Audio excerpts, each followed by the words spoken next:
Let's cross live then to Jerusalem correspondent Noga Tarnopolsky with me on the programme. Noga, tell us a bit more then about the substance of this deal and give us a sense of how it is being received where you are. Good to see you, Nadia. Well, we know really nothing about the substance of this deal. We don't even know whether it's going to be called a peace deal, as both Pakistan and the United States announced yesterday, or whether it's in fact simply a memorandum of understanding, as Reza mentioned earlier. And this is what we had been told was being planned. At this moment, it's clear, and to my knowledge, nobody except for those who actually negotiated the deal has seen the text. And in fact, the text may still be being worked out. The other thing I've heard is that even in Geneva, no one has formally been told where or when this may be signed on Friday. So there's quite a lot up in the air. In Israel, we're hearing, I would say, an array of negative responses next to the relief that we just heard from those Israelis spoken to on the street, especially in Haifa and Tel Aviv, that took the brunt of the bombings by Hezbollah.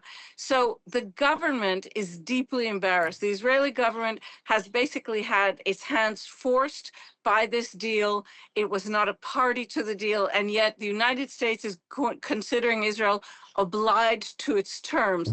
We have Iran just about an hour ago saying that the absolute integrity of Lebanese sovereignty is going to be a clause of this deal, whereas we've had the Israeli defense minister earlier today in a written statement say that Israel will not withdraw from any of the buffer zones that it has established in Lebanon, in Syria, or in Gaza. Again, without defining what those buffer zones may be, but what the Israeli government is trying to do through this statement is assure Israelis that the borders, the border communities that have really gotten hit hard are going to be protected, because from the Israeli point of view, Hezbollah will remain in Lebanon, and the Iranian assertion of a sort of sovereign right over Lebanon, the Iranian assertion that it will determine whether Lebanon is part of this deal and what is going on the Israeli-Lebanese border, has really complicated matters.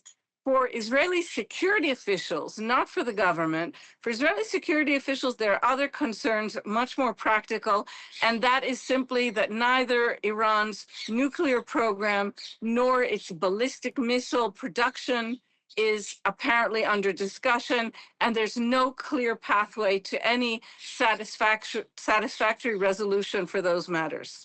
And what do you think this all means then, Noga, for the relationship between Donald Trump and Benjamin Netanyahu, two men who have had a fractious relationship in the past, but of course went into this war against Iran together?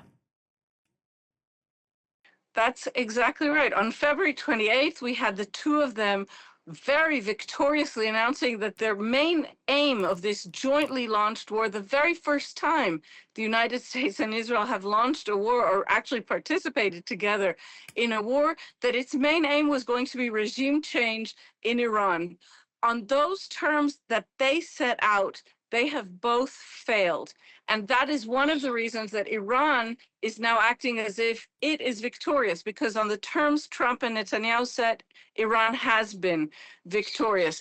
The problem is that their interests have now diverged. Donald Trump faces midterms and a population that really hates this war, that opposes it and opposes the price hikes it has seen, whereas in Israel, there's tremendous fear of what this may mean for the security of the country, because none of the threats against Israel, neither a direct threat from Iran, nor the threat from Hezbollah, an arm of Iran in Lebanon, nor even from Hamas, none of these have been resolved. So Israelis really are very, very jittery right now.